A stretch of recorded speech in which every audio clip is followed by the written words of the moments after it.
Bíblias em Atos 2, versos 41 a 47. Atos 2, versos 41 a 47. Falaremos sobre as promessas de Deus e eu vou tentar administrar de tal forma que a gente já siga em seguida para o batismo infantil e depois para a Santa Ceia com o mesmo entendimento, né, do que vamos ouvir aqui. Aí a gente já economiza o tempo da ceia, né? Mas não fique com pressa de sair da presença do Senhor. O Salmo 1 nos ensina que os que são de Deus, os justos, meditam na lei do Senhor dia e noite, né? Seu prazer está na lei do Senhor. Acompanhe, irmãos, a leitura da palavra. O tema vai ser as promessas de Deus. Para quem está anotando aí, as promessas de Deus. Então, os que lhe aceitaram a palavra foram batizados, havendo um acréscimo naquele dia de quase 3.000 pessoas. E perseveravam na doutrina dos apóstolos e na comunhão, no partir do pão e nas orações. Em cada alma havia temor. E muitos prodígios e sinais eram feitos por intermédio dos apóstolos. Todos os que creram estavam juntos e tinham tudo em comum. Vendiam as suas propriedades e bens, distribuindo o produto entre todos, à medida que alguém tinha necessidade. Diariamente perseveravam unânimes no templo, partiam pão de casa em casa e tomavam as suas refeições com alegria e singeleza de coração, louvando a Deus e contando com a simpatia de todo o povo. Enquanto isso, acrescentava-lhes o Senhor dia a dia os que iam sendo salvos. Hoje teremos o batismo infantil de Laís Ribeiro Almeida, se Deus permitir. E isso significa, irmãos, que as promessas de Deus para o seu povo se cumprirão nela.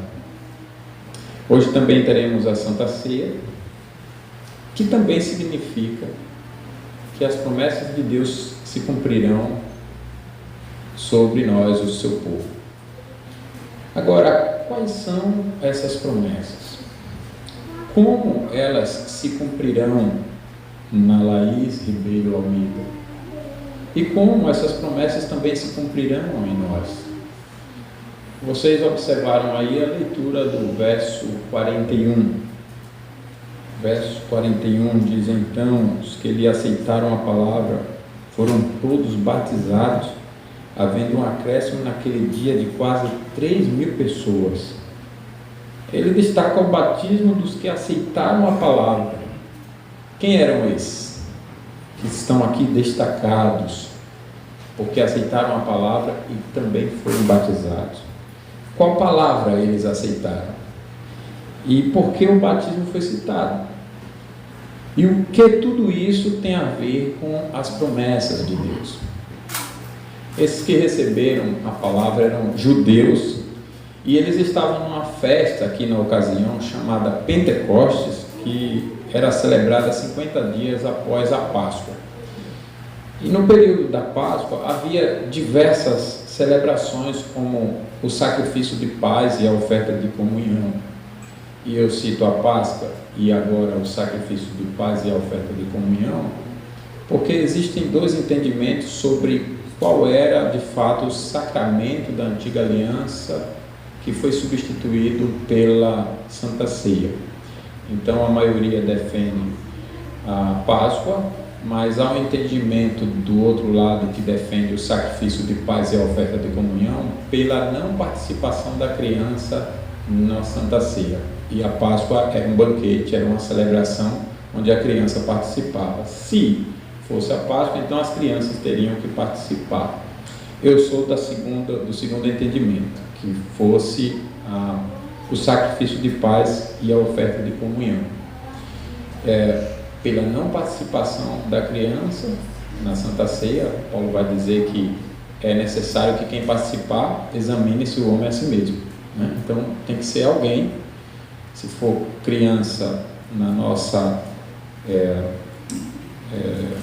no nosso entendimento social, alguém de menor de 18 anos, se for com 11, 12 anos, 13 anos, mas que tenha condições de discernir o corpo e o sangue, não pode ser sem essa característica.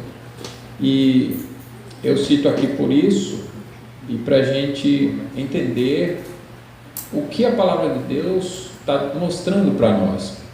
Então, Jesus havia instituído a Santa Ceia para representar a nova aliança no seu sangue, e é isso que importa para nós.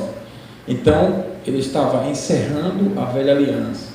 E em seguida ele se entrega à cruz como o Cordeiro Pascal. Como era tudo naquela semana, então não há dificuldade de você entender que ele está se entregando como um Cordeiro Pascal, encerrando aquela celebração nele. Não há dificuldade para isso.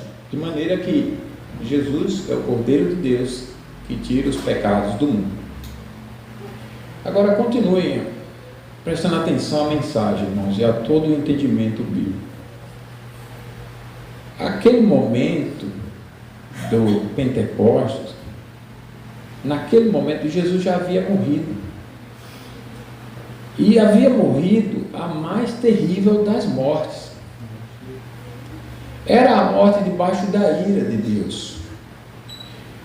Mas também a palavra descreve que milhares de pessoas exploraram os limites de suas crueldades e crucificaram o justo de Deus. Após todo esse ódio e sem nenhuma dor na consciência, essas pessoas foram celebrar a festa do Pentecostes, que comemorava a aliança de Deus com o seu povo escolhido. Ou seja, um culto com o sangue do Filho de Deus nas mãos, sem dor na consciência. Elas tinham acabado, nos meus cálculos, aproximadamente há 2 meses, de assassinar o Filho de Deus.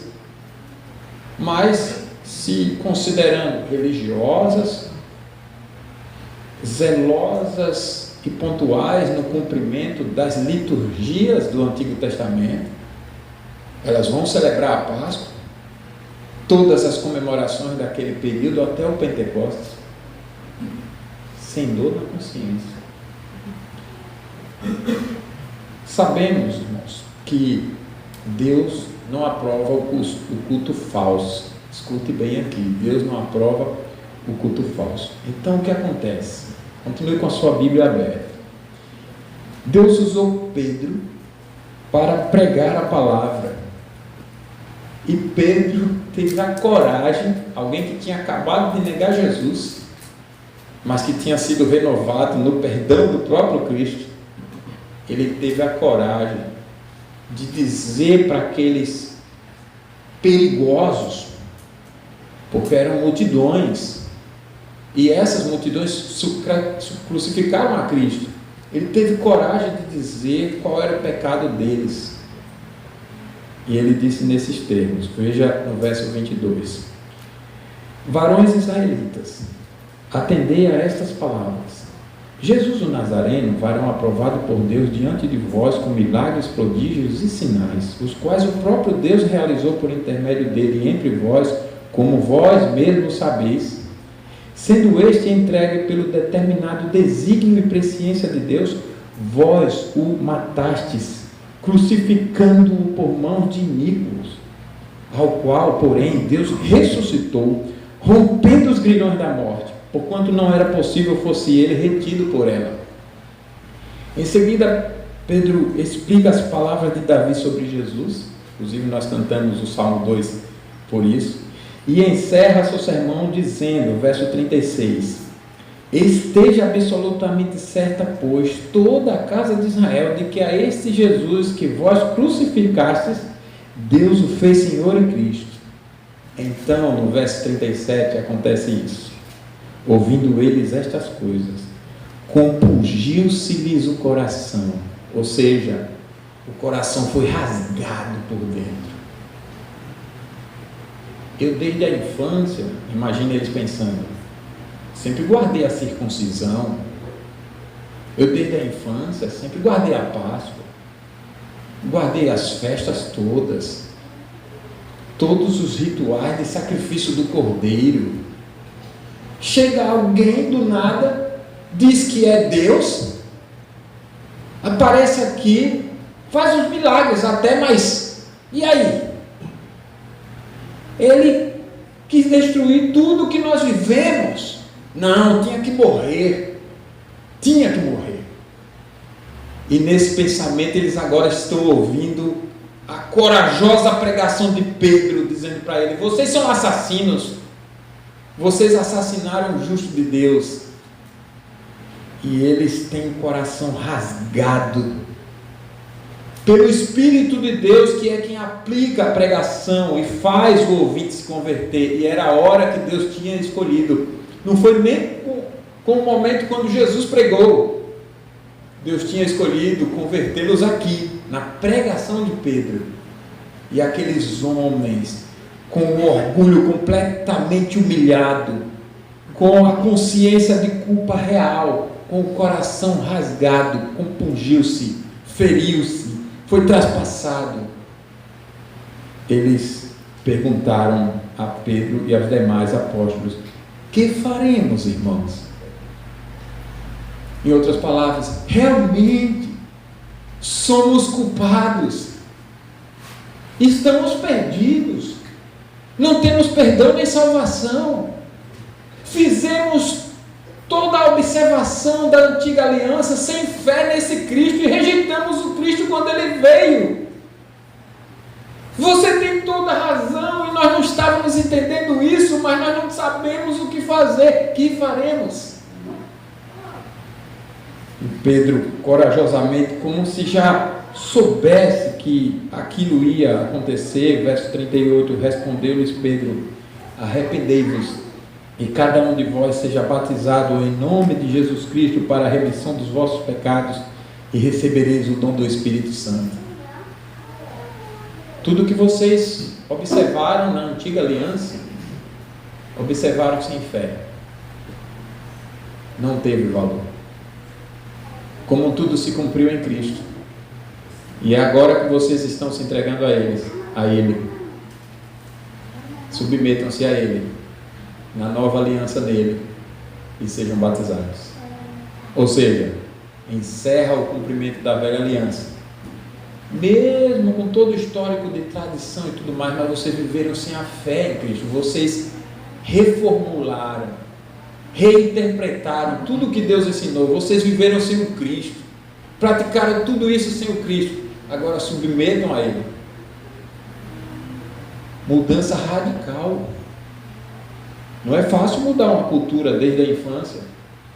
Você tem pessoas idosas ali com aquele costume. Você tem crianças que já foram viciadas naquilo, naquela prática.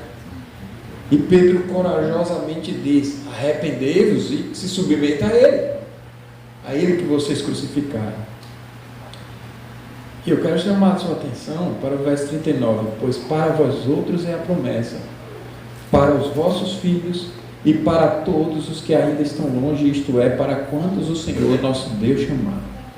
Com muitas outras palavras, deu testemunho e exortava-os, dizendo: salvai-vos desta geração perversa. Ou seja, não siga o caminho da perversidade, não siga na incredulidade, na rebelião contra o Filho de Deus. Salmo 2. Porque se amontinam as nações, pensam os povos sempre em vaidade. Os reis da terra tomam posições e os governantes buscam unidade contra o Senhor e contra o seu ungido. Beijai o Filho ungido do Senhor para que a sua ira não se acenda. Beijai o Filho. Ó juízes da terra, Deus ri lá de cima do seu trono, Deus sorri, se humilhem. Ele já tinha dito isso naquele intervalo que eu pulei, e aqui ele está dizendo: salvai-vos desta geração. Mas sobre o verso 39, por que Pedro citou essas palavras?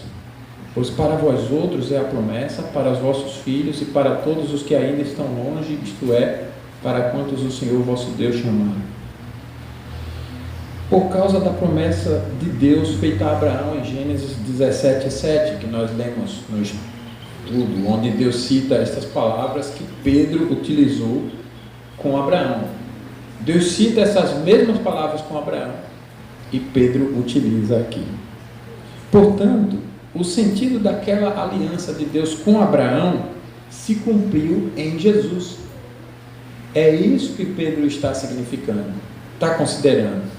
Que tudo o que Deus prometeu a Abraão, Deus prometeu ser o Deus de Abraão, Deus prometeu a fé a Abraão, Deus deu essa fé em Jesus Cristo a Abraão. Abraão desejou ver Jesus, Abraão viveu pela esperança em Cristo, o próprio Jesus disse isso, João 8. Abraão, por isso, viveu em integridade, ainda que fosse imperfeito, pecador, como todos nós somos, mas ele não viveu em rebelião com relação a essa aliança. Ou seja, foi evidenciada na vida de Abraão o cumprimento das promessas de Deus, de ser o Deus dele, de ser o Deus de sua descendência, de ter com Abraão uma aliança.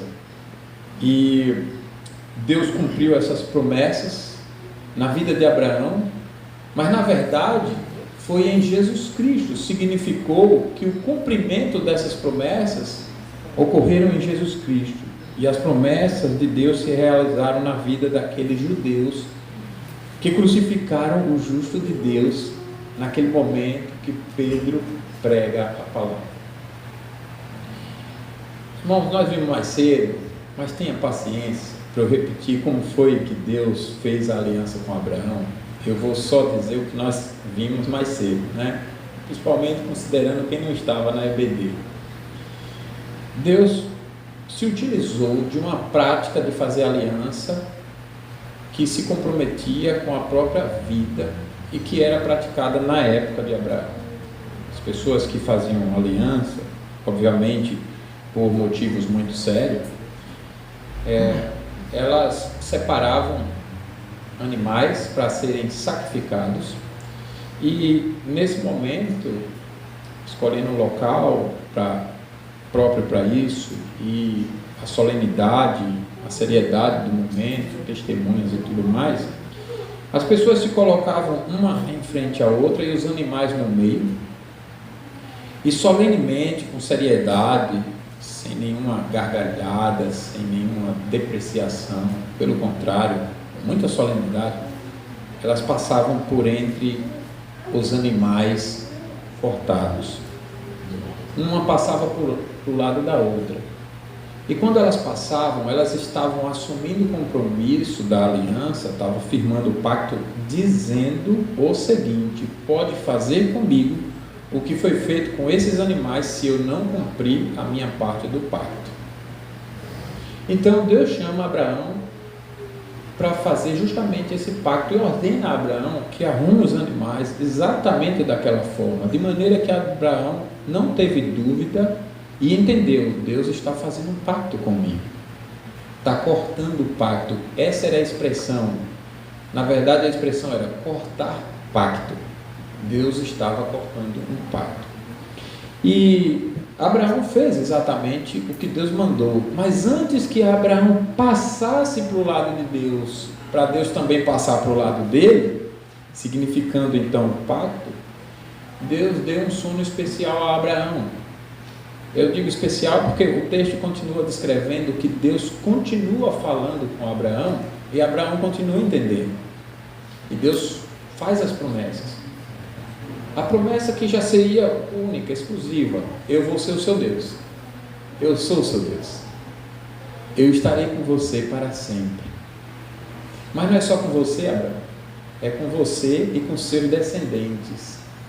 E nós vimos mais cedo que essa é uma interpretação equivocada dos judeus, achar que os seus descendentes significassem naturais somente. Mas Deus estava falando de forma representativa: a todos os que eu der a mesma fé que eu estou te dando, a todos com quem eu me revelar dessa forma, a quem eu me revelar dessa forma e com quem eu entrar em pacto, viverá da mesma forma que você. E eu estou fazendo, portanto, um pacto com você e o seu descendente e os descendentes nesse descendente. Essas são as promessas, ou essa é uma das promessas de Deus. Mas Deus promete que Abraão ia possuir uma terra que mana leite e mel, onde não haverá choro, nem pranto, nem ranger de dentes. De maneira que Hebreus 11, não dá para citar agora nem ler, mas descreve que quando o povo de Deus entrou em Canaã, peregrinou na terra da promessa como terra estranha, porque aguardava, ou seja, eles entenderam que a terra não era aquela, aguardavam uma pátria superior, isto é, celestial. Eles entenderam que a promessa de Deus era de uma pátria celestial. Então eles receberam promessa que Deus seria deles. De quem? De todos que tivessem a mesma fé. Portanto, que vivesse nas mesmas promessas. Para quem Deus daria, após dar a fé, arrependimento genuíno, obediência verdadeira, justificação, adotaria como filho, santificação, e não importa se era descendente natural de Abraão. Por isso Deus diz assim: em ti serão benditas todas as famílias da terra, abençoarei os que te abençoarem, e amaldiçoarei os que te amaldiçoarem. Os judeus ficaram cegos em relação a isso aqui, infelizmente. E Deus faz a promessa no descendente de Abraão. Abraão era idoso. Abraão tinha uma esposa estéril, não tinha filhos. Portanto, ele tinha que crer e ter a relação com a esposa também precisaria crer, para que na avançada idade tivesse os filhos, e é o que vai acontecer. Eles vão ser ensinados a crer, e eles vão crer e vão ter o filho. Isaac vai nascer, mas antes de Isaac nascer, Deus vai deixar um símbolo dessa aliança, que é a circuncisão, uma cirurgia no órgão masculino, que deveria ser aplicada no 8º dia. E essa cirurgia e esse ato feito com fé era o ato da justiça que vem da fé. Mesmo numa criança de 8 dias. Porque na ocasião o compromisso estava sendo assumido com os pais e a partir dos pais com os seus filhos. E Deus então estava dizendo que Ele abençoaria a posterior geração, mas haveria uma coparticipação. Deus estava abençoando todos os que fariam parte desse pacto, para coparticipar dessa graça, onde Deus usaria a criação temente, fiel dos pais, para alcançar os filhos. Veja bem isso aqui. E Deus então promete que essa bênção seria em Isaac, que é o filho que vai nascer de Abraão. Vai colocar posteriormente Abraão à prova, para ver se ele já tinha avançado na fé. Para pôr um lado, não é para ver no sentido nosso, humano, né? Porque Deus conhece todas as coisas. Mas para provar para Abraão, mostrar para Abraão como é especial aquela fé, aquele dom da fé que Deus tinha dado a ele. Abraão vai ser chamado de pai da fé como representante dessa fé. E ele vai dar essa demonstração para Abraão, exigindo o sacrifício de Isaac. E Abraão, nessa hora, vai pelo menos tentar sacrificar Isaac. E ele vai com uma fé que Hebreus 11 explica. Não sei como que o autor achou essa explicação, mas ele diz que Abraão acreditava que Deus ressuscitaria o seu filho, como figuradamente o recobrou, ou seja, figuradamente fez. Talvez seja porque Abraão disse aos servos que ficaram atrás aguardando, porque quem subiu para o lugar do sacrifício foram Abraão e Isaac. Talvez porque Abraão disse: nós voltaremos, no plural. Talvez por isso, pode ser. Mas o fato é que quando Abraão foi oferecer Isaac em sacrifício, Deus não deixou, e o anjo falou com Abraão que ele não deveria fazer, que Deus já tinha providenciado o seu cordeiro. Ali aparece o cordeiro para ser sacrificado, mas depois, naquela mesma região, Jesus vai ser sacrificado como cordeiro de Deus. Nós estamos falando de batismo infantil, um dos temas. E nós falamos que Deus estava dando aos pais o privilégio de co-participarem da salvação dos filhos. Agora, irmãos, pense bem comigo. Isaac está aproximadamente com 11, 12 anos, 13 no máximo.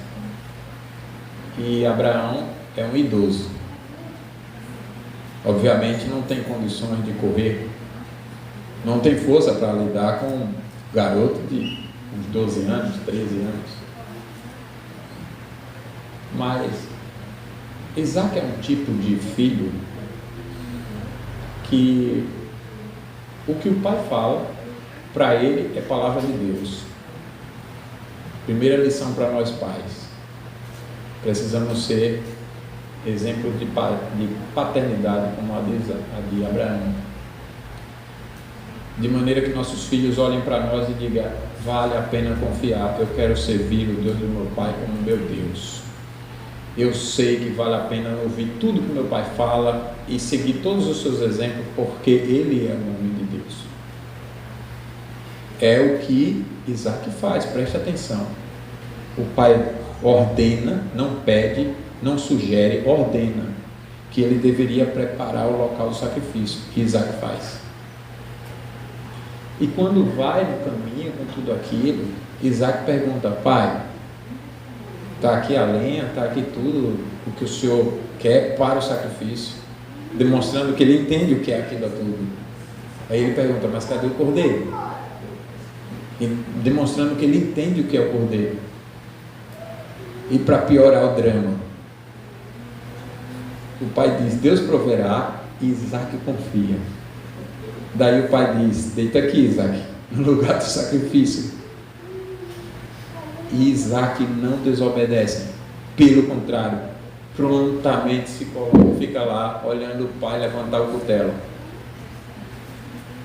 Aí eu pergunto, irmãos, aquela criança já acreditava como pai ou não? Completamente. A fé foi transmitida. Não há como transmitir fé sem ensino e sem exemplo. Não há como. A gente precisa renovar a aliança hoje. Não há como. Só que Deus disse que seria em Isaac. E aí nós temos Gálatas 3,16. Abra comigo a palavra do Senhor. Não precisa projetá-la para justamente forçar tudo. Obrigado. Para a gente forçar que abram a Bíblia. Gálatas 3,16. Vamos ler juntos esse texto. 3,16. Depois, se vocês quiserem conferir os outros textos que eu expliquei, é Gênesis 15, 12 em diante e Gênesis 17, 7 em diante. Mas vamos ler juntos esse texto. Ora, as promessas foram feitas a Abraão e ao seu descendente. Não diz e aos descendentes, como se falando de muitos, porém como de um só, e ao teu descendente, que é Cristo. Então, por isso, Deus não permitiu que Isaac fosse sacrificado, ensinando para nós que o melhor do homem não serve. Escute bem, o teu melhor não serve. Para a nossa aliança com Deus, ou a aliança de Deus conosco, só é válida a relação se for por fé no Cordeiro de Deus que tira o pecado do mundo. Se não for, não serve. Então nós temos agora os versos 41 a 47. Como viveu esse povo que recebeu o cumprimento das promessas que Deus fez lá atrás?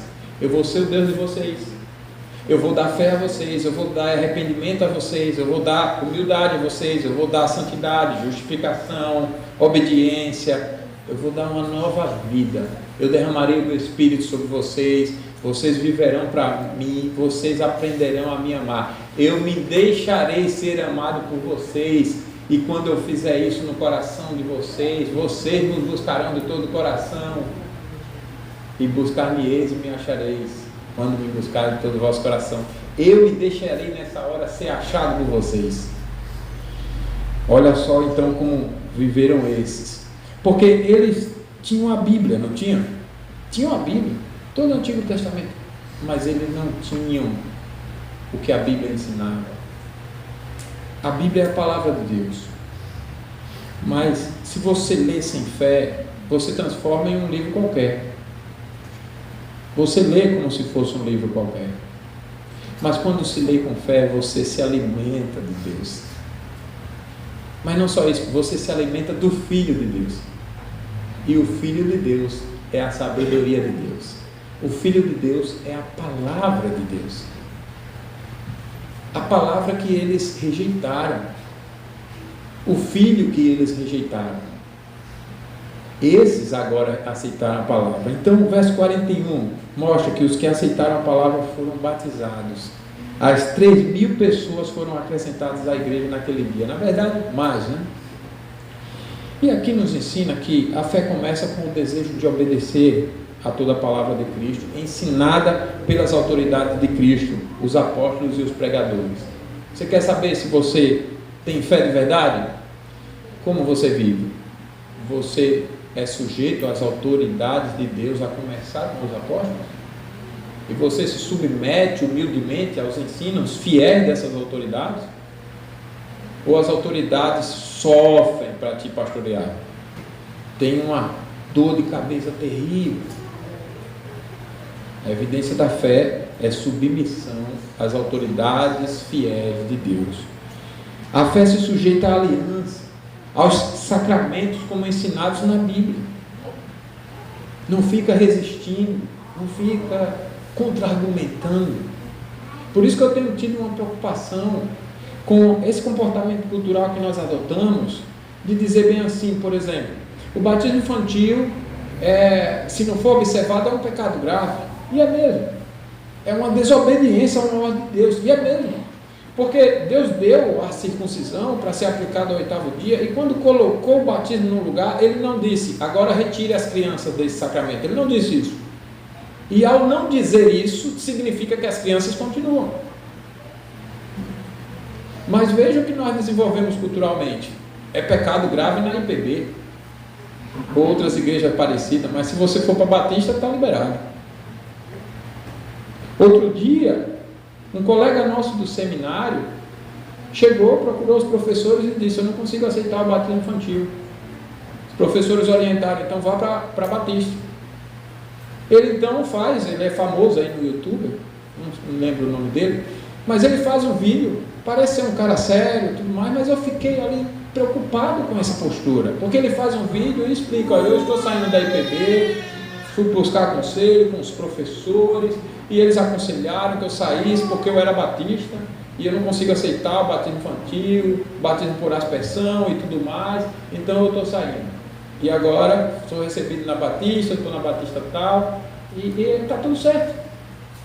É pessoa de Deus, convidada até, muitas vezes, para pregar numa igreja presbiteriana. Espera aí, é fé verdadeira ou não é fé verdadeira? A gente precisa definir isso. Porque se é fé verdadeira, faz exatamente o que Deus manda, não existe contradição. Ah, mas aqui a opinião é desse grupo, e ali a opinião é do outro. Então nós estamos exatamente como o catolicismo romano, como os judeus ou qualquer outra religião. Cada um tem a sua opinião e vai viver na vida. Nós não podemos aceitar esse comportamento. Percebe? A fé se sujeita à aliança como ela é. Se Deus exige determinadas práticas, se cumpre essas práticas. Pronto, acabou. Mesmo que seja ao risco da própria vida. Mas a fé, nós veremos mais no verso 42, ela persevera em todo o ensino de Deus e comunhão. A fé verdadeira, aqui você observa uma característica curiosa. A fé verdadeira converteu milhares em um único sermão, enquanto a fé falsa, nem milhares de sermões a pessoa se converte. Ela fica endurecida. Por isso o mundo é hostil ao Evangelho e a maioria dos que ouvem rejeita, fechando os ouvidos, distorcendo o ensino para não se converterem. Por isso que eu me preocupo com essas questões de a Bíblia e a fé é uma questão de opinião. Se você for do grupo do batismo infantil, está tudo certo. A Bíblia não é assim. Ela não aprova várias verdades sobre o mesmo tema. Não existe isso. Não existe questão de interpretação. A interpretação é da própria palavra. Circuncisão, batismo. Não mandou tirar, continua. Pronto, é assim. Pois a promessa é para vós e para vossos filhos. Pedro usou de propósito as mesmas palavras sobre circuncisão lá atrás para dizer: o batismo é válido como era válido a circuncisão. E como se aplicava a circuncisão aos pais e os pais em seus filhos, da mesma forma o batismo. Ele está nos dizendo isso. Então, arrependei-vos e sede batizados, pois para a promessa é para vós e para vossos filhos. Imagina uma família descrente ali, se convertendo, aí se converte o pai e a mãe, se batizam e os filhos ficam de fora. Cadê o recebimento dessas crianças como igreja também? Então, as crianças não têm salvação? Deus não tem crianças no seu corpo, na sua igreja? As crianças não recebem as promessas também? Jesus disse: deixai vir a mim os pequeninos, porque dos tais é o reino dos céus. É por isso, irmãos, que é tão vergonhoso quando nós demoramos a crer. No verso 42, as pessoas da igreja continuaram firmes, perseverando no ensino dos apóstolos, na comunhão, no partir do pão e nas orações. Ou seja, os que receberam a verdadeira fé cristã eram constantes em praticar o que Deus manda para fortalecer a fé. Perseverar tem a ideia de constância. Se você contrata um pintor para ele pintar a sua casa de forma perseverante, onde ele comece de manhã e termine à noite, e faça assim, dentro de um tempo válido, e pinte a casa toda, ele está perseverando. Mas se ele pinta 1 metro aqui, falta no outro dia, no terceiro pinta outro metro, aí falta mais uma semana, ele não é constante. Você não pode dizer que essa pessoa está perseverando em pintar a casa, certo? Da mesma forma é a obediência. Da mesma forma é o aprendizado. Na música é uma arte que, assim, ela não esconde a verdade. Se você ficar com muito blá blá blá, eu sou músico, eu sei isso, eu sei aquilo, ninguém vai. Música é uma coisa de mostrar. Me mostra aí que você sabe e o quanto você sabe. E a hora da verdade vai ser aí. Se você foi alguém perseverante, diligente, disciplinado, obediente, submisso, etc, etc, etc, humilde, vai ser aí, na hora de mostrar. Muito mais a fé, irmão. Se nós obedecemos no culto, e termina o culto a gente já desobedece. Se nós obedecemos no domingo, na segunda já deixa de ser crente. Não é uma perseverança. Aqui mostra que eles aprendiam sempre, ou seja, ouviam as autoridades de Deus na igreja onde eram membros. Detalhe, eram judeus de nascença, sabiam muito teologia, só faltavam Jesus. Mas olha o que faz a fé, ela te faz humilde. Você sempre se submete a aprender e aprender mais. Eu não consigo calcular o preço do aprendizado que nós tivemos no aniversário da igreja com os pastores convidados. Incrível. O Vinícius, o Anderson e o Brian. Irmão, vocês não percebem Deus agindo em nosso favor? Que carinho, que amor de Deus por nós. Ensinos maravilhosos, profundos. Eu tenho 49 anos de presbiteriano, eu olhei ali como se fosse a primeira vez, eu digo, que maravilha é esse ensino desses textos. Quem está aqui sabe o que eu estou falando, né? Vou ficar deixando os outros com gostinho, né, de saber como foi, não vai dar tempo para falar. Mas quem tem fé não se acha conhecedor demais. Eu sei de tudo e não preciso aprender nada com ninguém. Não. E uma das coisas que a gente diz quando não quer aprender na escola dominical, não quer vir orar com os irmãos, a gente está dizendo isso, precisa aprender. Oração é uma forma de ensino. Você precisa aprender a orar com os outros irmãos e ter humildade. Qual o problema do seu irmão? Da mesma forma, aprender na EBD. Não tem um mandamento, é verdade, não tem um mandamento, mas tem um mandamento de submeter a autoridade que vai decidir algo que não é contrário à Bíblia sobre o meditar na palavra do Senhor dia e noite. E isso passa pelo ensino, e que o ensino pode dar outro nome. Vamos mudar o nome então? Meditar na palavra do Senhor dia e noite. Agora a nossa reunião é essa, a reunião de meditar na palavra do Senhor dia e noite. Serve para você? Você vem agora? Porque é isso que está dizendo lá. Não, mas eu não preciso. Olha, aqui a fé verdadeira foi evidenciada por uma demonstração de necessidade de quem já sabia demais em relação a nós. E eles aprendiam sempre. Não desprezavam o partir do pão, que é a Santa Ceia ordenada por Deus. Eu vou se eu quiser.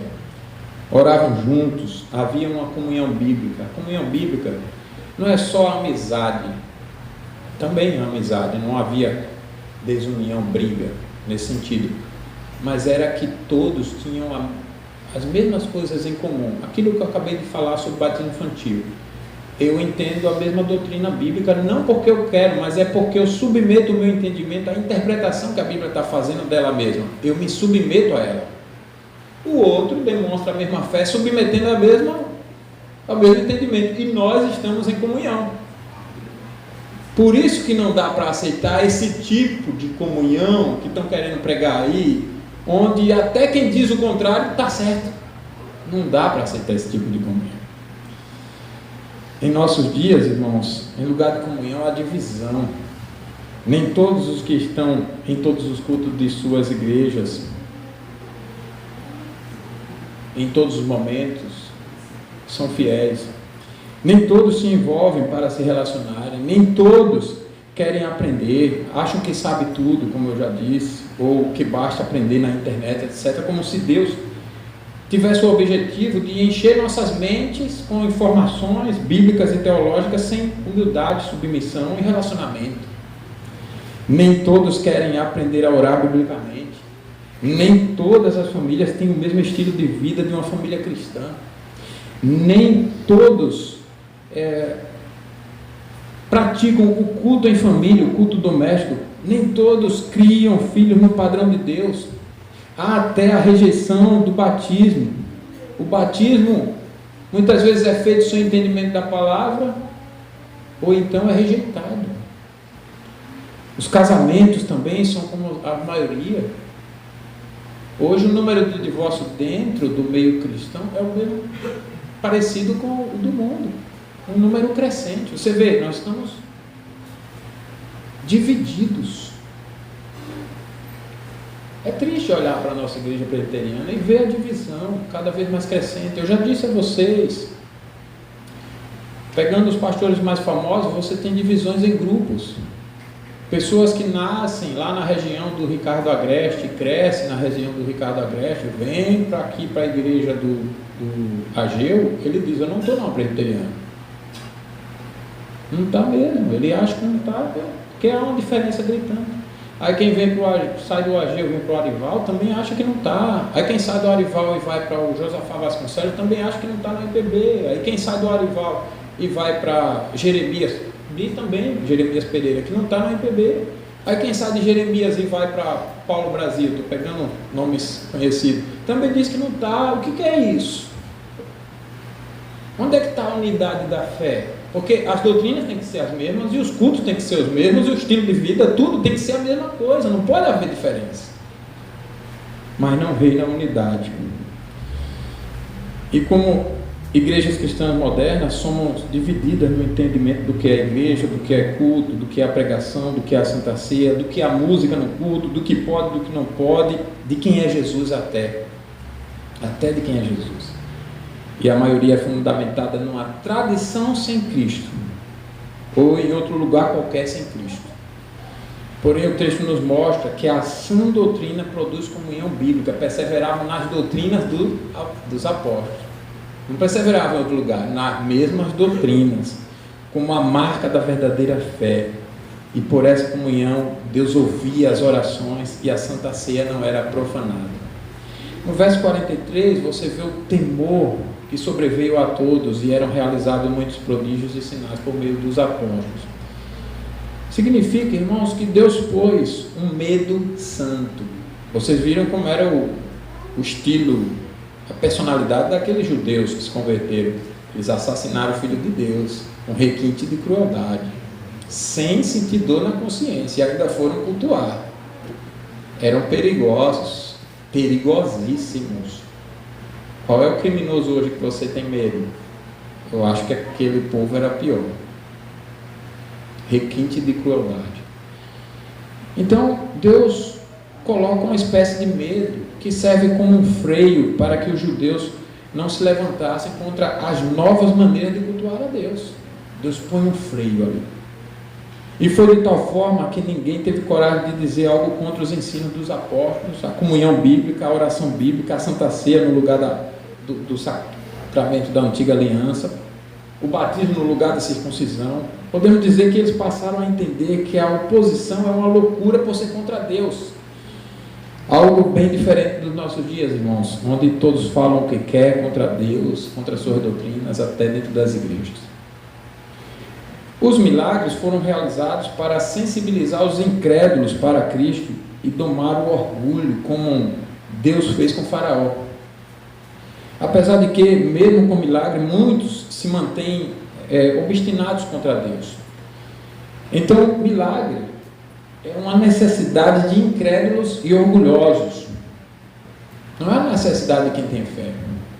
Então, que não precisamos de milagres. Agora, não obstante, o texto destaca a bondade de Deus de usar até milagres para conter a rebelião humana, para que ouça e creia.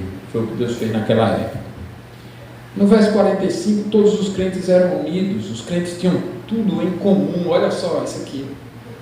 Os crentes vendiam as suas propriedades e outros bens e repartiam o produto entre todos conforme a necessidade de cada um. Ou seja, a união era tão real que os ricos vendiam até seus bens para ajudar os pobres. Isso nos ensina que devemos sempre ajudar nossos irmãos mais necessitados. Devemos ter sempre esse olhar, o olhar de servir o irmão em Cristo, primeiramente. Amar o irmão em Cristo por quem Cristo morreu. Esse é o motivo, esse é o valor. Cristo morreu por mim, morreu por meu irmão. Se Ele está me dando condição, eu tenho que ser generoso a ajudar o meu irmão. Agora, veja que não era um amor moralista, nem legalista, cultuando a si mesmo. Isso também não significa aquela visão política comunista, nem que seja pecado ser rico, ter bens, muito menos que Deus quer que você venda tudo e dê para a igreja, ou para o pastor, ou seja lá o que for. Não é isso. Tem muitos que manipulam esse texto para fazer isso, e fazer com que as pessoas doem tudo para a igreja, ou para o pastor, seja lá para quem for. Não ceda a esse tipo de desvio do entendimento bíblico. Aqui está mostrando apenas a evidência da fé. Apenas Deus mostra que essa foi a experiência daquela igreja. E as lições para nós são o amor verdadeiro pelo irmão como evidência de união e de temor a Deus. Onde não há, irmãos, amor cristão, não há temor nem comunhão. E o amor cristão, a Bíblia diz em Romanos 13:10, que é cumprir a lei. O texto diz assim: o amor não pratica o mal contra o próximo, de sorte que o cumprimento da lei é o amor. Por isso a palavra de Deus diz em Romanos 13:8: a ninguém fiqueis devendo coisa alguma, exceto o amor com que vos ameis uns aos outros, pois quem ama o próximo tem cumprido a lei. E 1 João 4, 7 e 8 diz assim: amados, amemo-nos uns aos outros, porque o amor procede de Deus, e todo aquele que ama é nascido de Deus e conhece a Deus. Aquele que não ama não conhece a Deus, pois Deus é amor. Observe bem. O curioso é que aqueles que amaram tanto aqui, antes de conhecerem o verdadeiro Cristo, o crucificaram, após os maiores requintes de crueldade já praticados. Esses que estão sendo elogiados em amor, foram criticados antes, reprovados pelo seu ódio. O que nos ensina que qualquer amor sem o conhecimento do verdadeiro Cristo é qualquer coisa, menos o amor de Deus. O amor sem conhecimento do verdadeiro Cristo não é o amor de Deus. Vocês ouviram isso? Por isso nós precisamos conhecer a Cristo. E na nossa missão de discipular nossos filhos, ensiná-los a conhecer a Cristo. É preciso conhecimento, é preciso testemunho desse amor, para que nossos filhos sejam alcançados assim também. O verso 46a mostra que os crentes se reuniam no templo diariamente, com um só propósito. Ou seja, diariamente eles estavam ali para buscarem o Senhor, porque ouviam a pregação ali, porque queriam que os outros conhecessem a Cristo também. Não era por causa do local, especificamente, como se o lugar fosse mais santo, nem por outro motivo, além deles reunirem no lugar para conhecerem a Cristo, amarem a Cristo, testemunharem de Cristo para outros. Na parte B, mostra que os crentes partiam o pão em suas casas e compartilhavam as refeições com alegria e simplicidade de coração, louvando a Deus. Ou seja, havia a alegria de Deus em meio aos perigos da época, perseguição, oposição de Roma, hostilidade. Não obstante, eles tinham alegria no Senhor. E o conhecimento do amor de Deus por nós e a esperança em seu cuidado nos trazem isso, mentes tranquilas, júbilo, nos faz cantar os louvores de Deus a Deus com graça no coração. E essas canções são mencionadas como elogio porque com Cristo a vida era digna. Isso nos ensina, irmãos, que Deus só aceita o nosso louvor quando é do jeito dele e com a motivação que ele merece. Quando nossas vidas, portanto, o louvam em Cristo Jesus. E que é prazer de Deus nos dar a verdadeira alegria. E por último, o verso 47, nós vemos que todo o povo os via com bons olhos. E o Senhor acrescentava dia a dia os que iam sendo salvos. Pense bem nisso aqui comigo. Esse verso está mostrando que os não convertidos aprovavam aquela comunhão. Ou seja, eles viam como esse povo vive o que eles pregam. Um relacionamento que eu não vivo. Eu vivo um relacionamento de falsidade, de traição. Eu vivo o relacionamento da mentira, do engano, da esperteza maliciosa. Esse povo não vive nada disso. Irmãos, será que muitos visitantes já chegaram aqui e nos viram justamente com os olhos errados? Nossa igreja é bem pequena, é verdade. Mas eu já senti muita tristeza em ouvir pessoas visitarem e falarem para mim que ouviram alguém da própria igreja falando mal da própria igreja. Olha que união. E essas pessoas que tanto eram exemplo e amavam a igreja, não estão na igreja. Que curioso, né? Sempre o problema somos nós. E não tem humildade, não tem isso, não tem aquilo. Mas cadê a humildade agora? Não tem humildade de estar conosco. Não tem humildade de andar conosco, de crescer conosco. Que nossa comunhão, irmão, seja igual para atrair a atenção dos incrédulos para Jesus. Lucas encerra o relato com um crescimento diário, o que nos ensina que é desejo de Deus fazer a sua igreja crescer. Que o nosso trabalho deve ser diligente, que não devemos ter preguiça, mau testemunho, inconstância, quebra de votos, desunião, desamor, qualquer pecado que cause a diminuição da igreja. Nós já lidamos com pessoas que para prejudicar o trabalho aqui disseram eu vou para outro, para ver o trabalho prejudicar, isso não é união, não é humildade. Contudo, mesmo que sejamos diligentes e fiéis no trabalho do Senhor, toda a honra do crescimento da igreja é de Deus. É assim que ele mostra, é Deus quem faz crescer dia a dia os que são salvos. E o crescimento de Deus é com os métodos de Deus, como está escrito em 1 Coríntios 3, 6 e 7. Eu plantei, Apolo regou, mas o crescimento veio de Deus. De modo que nem o que planta é alguma coisa, nem o que rega, mas o Deus que dá o crescimento. Cristo, irmãos, é o descendente prometido a Abraão, em quem todas as promessas encontram o sim e o amém. Os que o pregaram em Pentecostes eram os mesmos que o haviam abandonado na crucificação. E os que ouviram e atenderam a palavra eram os mesmos que haviam rejeitado e crucificado. Mas Deus os recebeu a todos em Cristo. A igreja verdadeira nasce quando Cristo é anunciado como Senhor e Cristo, crucificado pelos homens e exaltado por Deus. A nova aliança, selada no sangue de Jesus Cristo, substituiu a antiga e abre o caminho para uma comunhão real com Deus. O batismo e a Santa Ceia, nós vamos ter agora o batismo, depois a Santa Ceia, não são símbolos vazios, mas selos dessa aliança em Cristo para crentes e seus filhos, razão pela qual é tão perigosa a participação da Santa Ceia sem essa fé. É tão perigosa. A Bíblia diz que quem faz isso come e bebe juízo para ti, juízo sobre si.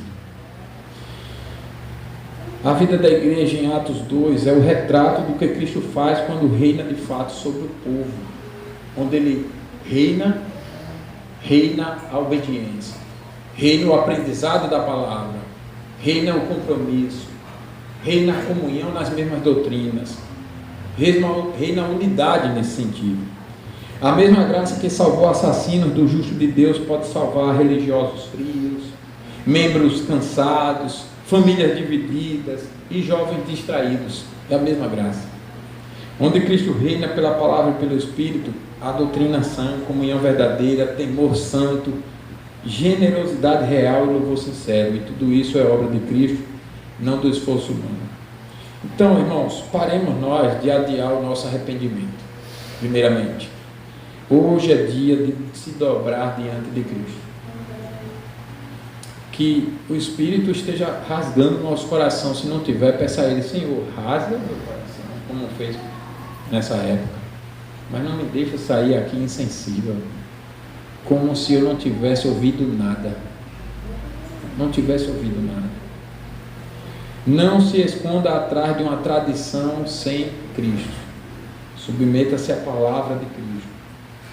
Abandone a fé sem igreja. Às vezes a gente está na igreja sem igreja, porque não se submete, não vive, não se envolve. Então é um desigrejado dentro da igreja, é um desigrejamento mais sofisticado. Não há submissão. É como aquele filho que não atende nada do pai, parece um filho nominal, só é filho no nome, porque na obediência é zero, né? Então, não abandone os seus compromissos com a igreja.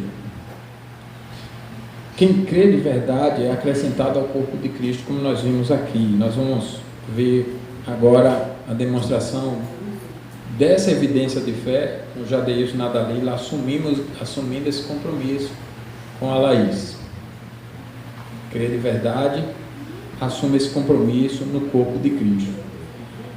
Volte à perseverança. Esteja firme no ensino, na comunhão e no partir do pão. Você precisa dessa relação. Reavalie seu batismo e sua ceia. Não como um rito, mas como um selo da aliança com Cristo. Você está em aliança com Cristo. Nós falamos mais cedo que não basta dizermos, nós que somos casados, que estamos casados. Se eu não sou fiel à minha esposa, esse é um dos motivos, né, de exemplo, de evidência de que eu estou cumprindo parte desse casamento, dessa aliança. Se eu não sou fiel, eu quebrei a aliança. Eu quebro a aliança com a infidelidade. Então, se alguém não se envolve, não está firme no ensino, na comunhão, no partir do pão, quebrou essa aliança. Não vive como igreja. Então reavalie seu batismo e sua ceia. Tragamos todos nossos filhos a Deus, confiando que a promessa é para nós e para nossos filhos. Quebre orgulho. Tema ao Senhor mais do que as opiniões das pessoas. Quebre orgulho. Peça menos favores de Deus como milagres que foram pedidos e buscados no passado. Peça menos isso e peça mais obediência, porque milagres não salvam, irmãos. Milagres não transformam corações endurecidos. Sirva a Cristo com o que possui e use os seus bens para aliviar a necessidade dos irmãos que realmente precisarem. cure a divisão com arrependimento. A comunhão começa quando todos nós nos humilhamos diante de Cristo. Traga Cristo no sentido, para dentro de sua casa, no sentido de você transformar o seu lar num lugar de oração, louvor e simplicidade. Tem família cristã que nunca fizeram culto em família. E hoje nós dizemos, não temos tempo. Não temos tempo por quê? Por causa do estudo, do trabalho, do lazer, de alguém da família. Pois bem, Deus pode tirar tudo isso. Pode tirar o filho que está te atrapalhando de você buscar a Deus, pode tirar o trabalho, pode tirar aquele lazer, pode tirar tudo. Você está dizendo que não tem, está trocando Deus por alguma coisa e tornou essa coisa seu Deus, então? Porque aquele povo tinha mais desafios do que nós. Não obstante, aquele povo se reunia diariamente, irmãos. Se reunia diariamente. Que eu e vocês não estejamos pensando assim, eles se reuniam diariamente porque não tinha o que fazer. Que não seja esse o argumento, porque aí eu vou dizer com toda certeza, lamento, mas você não foi salvo. Não foi salvo. Seja crente também de segunda a sábado. Busque o Senhor todos os dias com propósito. Peça a Deus que faça de sua igreja uma vitrine da graça para os de fora. Trabalhe com zelo, mas dê a glória somente a Deus pelo crescimento da igreja. E hoje, diante desses sacramentos, descanse em Cristo.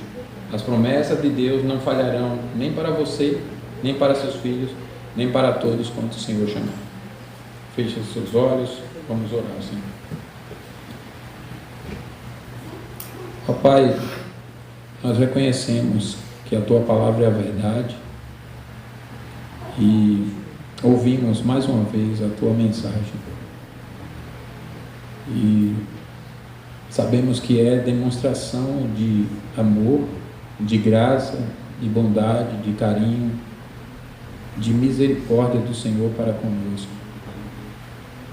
O Senhor está nos ensinando, também nos exortando, nos corrigindo, nos ajudando a sairmos dos nossos pecados, como o Senhor tão milagrosamente, bondosamente, poderosamente fez com aqueles que haviam assassinado teu filho. De maneira que o Senhor os recebeu sem nenhum ressentimento, sem nenhuma barreira. Senhor, como Tu és bondoso, como Tu és maravilhoso, que nosso coração não se feche para estas verdades que acabamos de ouvir e não deixemos de Te reconhecer, de Te exaltar, de adorar o Senhor pela graça e aliança santas para conosco. Nós também pedimos, ó Pai, que nos perdoes por tantas quebras de votos, tantos testemunhos falhos, por tantos motivos, muitas vezes, de outros se desanimarem e não desejarem conhecer o Cristo que dizemos que servimos. Perdoe-nos, ó Pai, por Tua promessa mesmo, ou Tuas promessas, porque sabemos que se for por nossos méritos, não teremos do Senhor perdão. E dá-nos, ó Pai, a bênção de fato estarmos arrependidos e estarmos renovando aqui os nossos votos diante do Senhor. Oramos a Ti em nome de Cristo nosso Senhor. Amém.